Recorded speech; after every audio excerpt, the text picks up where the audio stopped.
Hello, fellow mech warriors, Mage Leader here. Full disclosure, I am pinching this out in the brief hour that I have before I run off to work, but something has recently popped up in the Battletech space that I wanted to throw a quick little bit of unscripted wording at. Those of you who follow me know that I got my start with Battletech in large part thanks to a video made by Razorfist on the Battletech franchise. So, I'm a bit of a newer voice in the crowd. Well, after a long time of covering basically everything else, he's finally come back and made a new video on the subject, specifically one that I think applies pretty well to both me and my core audience of viewers, given what people tend to say in the comment section of my videos.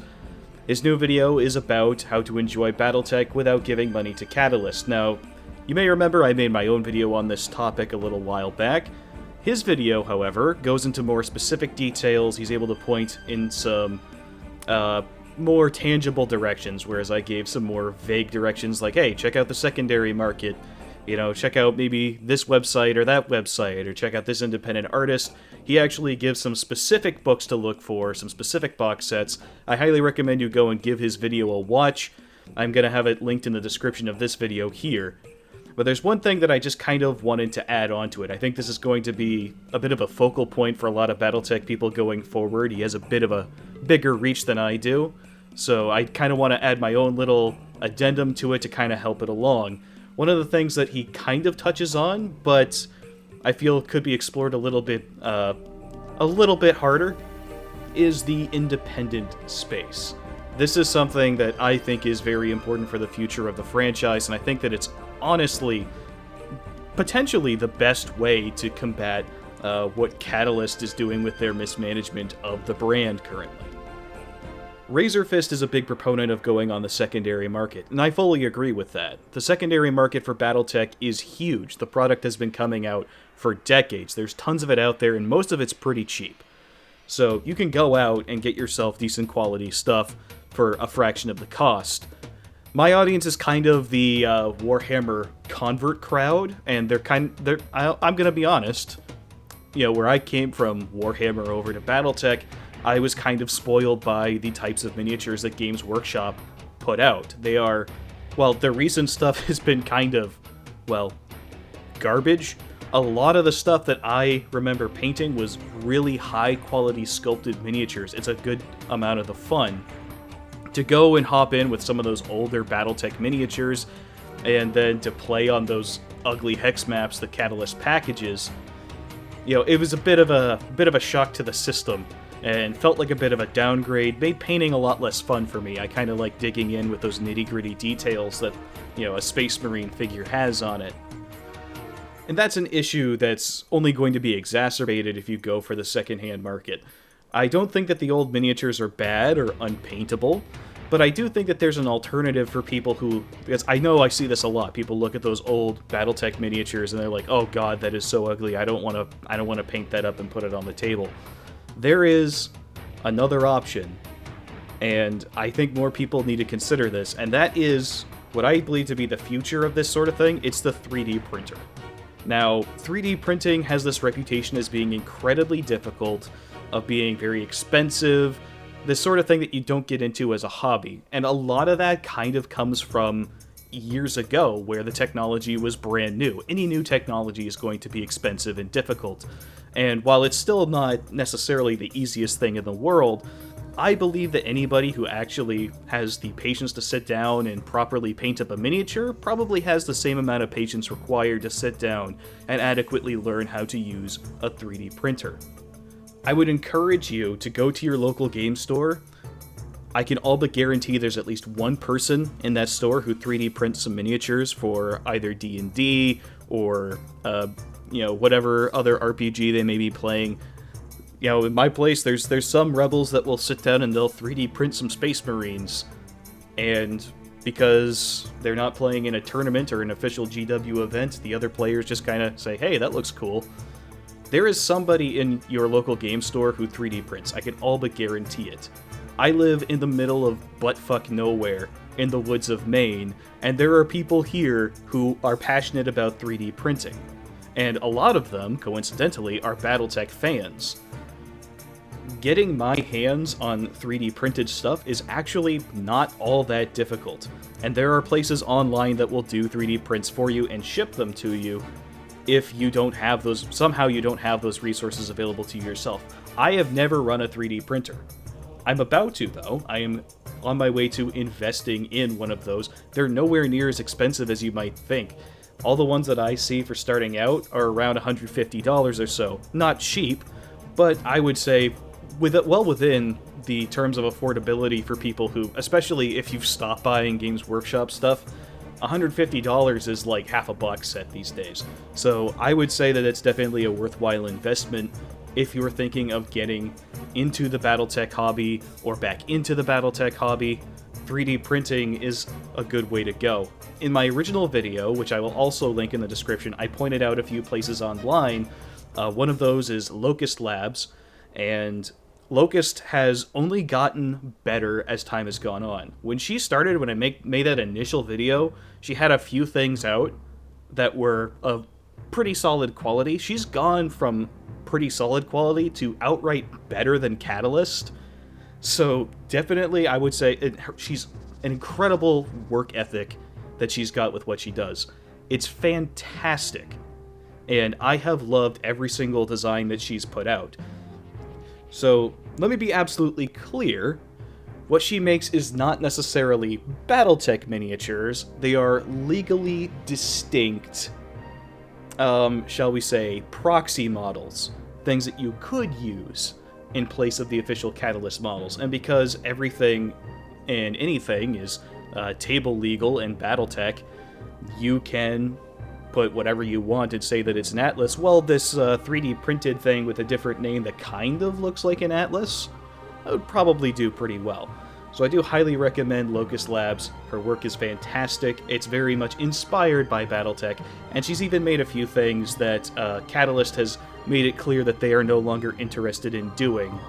So, you know, a tank named after a specific general from a specific war in a specific time period. That was another controversy that some people may have forgotten about already. You can get a pretty good proxy of that from Locust. The other artist that I want to bring to everyone's attention, and this is a guy that I think also does phenomenal work, and that is Oswald. You would know Oswald as the guy who does my artwork. The image that you're looking at right now on screen, that was done by Oswald, but he does more than 2D art. He's recently got into 3D modeling, and I say recently, you wouldn't know it to look at it because it looks like he's been doing this for a while. He has an innate gift for 3D models, and it's really fucking good. And I'm going to put a link to that in the description as well. I had a link to it in my last video on the Mongoose. The stuff that he makes, and he's still working at it, and he's ever expanding his library, is really damn good. A lot of the things on his Cults 3D page are also just straight up free.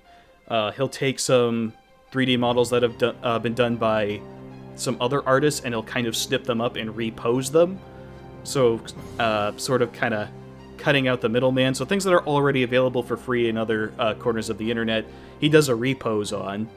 So you can get it in kind of an action pose without having to actually go into the 3D modeling software and tinker around with it yourself. He's kind of done that part of the process for you. So you can get a lot of the established 3D printable designs, but in kind of a more impressive looking way for a miniature. He's got those that are just straight up free. He has several that he's made himself that he sells.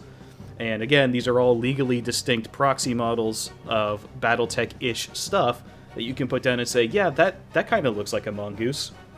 So his recent body of work has got me really excited. I am super happy with what he's been able to do with it. And he's only getting better, because he's only started recently. He was already good when he started, and he's already made massive improvements in it. So as 3D printed miniatures, I think that his designs are fantastic for it. So he's kind of one of the new kids on the block when it comes to the 3D printing space for these sorts of these tabletop models. I kind of want to help get his name out there because I think that his stuff is damn good and deserves more recognition. Then for the map side of it, Razor's new video, he tells you to go and do a Google search. I will give you one better. Go look up Magistracy Monthly. It is a magazine made by Riley Centrella, and it's a fun little take. Oswald works on it. I had a little bit of a contribution to it right at the beginning, but there's a lot more to it than just the bits that we do. She does interviews with people in there. There's some works of short fiction in there. Just general, let's have some fun with the franchise type of stuff. It's a good time. Previous issues of it are released for free, but if you sign up to her Patreon, I believe that's how it works, you can get each issue as it comes out. Otherwise, you wait a month and then it rolls out. It's been going on for, I think, over a year at this point, so there's plenty of material out there already. One of the things that she does with this magazine is that she puts out custom content for the tabletop game. That includes custom-made scenarios that you can play out with your buddies, custom hex maps, even some customized battle mechs to try out.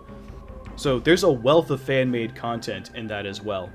And I guess that's really all that I wanted to say. I kind of wanted to hop in and throw my 2 cents into things. I think that with a bigger name giving some advice on how to get into this, we'll see some more people giving some things a shot.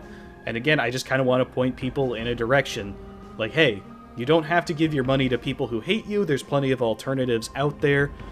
People who will give you stuff just outright for free. I will reiterate a point that he makes, that the Mech Factory app on the phone is utterly fantastic. I have it on multiple mobile devices. It's incredibly good. You can track an entire battle on there. Like, you don't even need your mech sheet printed out. It will generate one for you, and you can fill it out on your phone as you play. Like, it's a fantastic resource, and I highly recommend that. I highly recommend you check out the artists that I've mentioned here, because there's all kinds of great work out there. And then, of course, go out and look for others as well while you're out there. There's tons of fan content for this stuff, guys. You don't understand just how passionate Battletech people are. So if it's been a little while since you've engaged with this hobby, or you've kind of fallen off with it, or you've gotten discouraged by all the nonsense, look, guys, there is tons of fun to have with Battletech. The rest of us are doing it. Let's get you guys in. Let's get you on board. Let's start throwing the big robots at each other. Seriously. So thanks to Razorfist for making his video on the topic. I think that it was very informative, very enjoyable, and entertaining, like it usually is.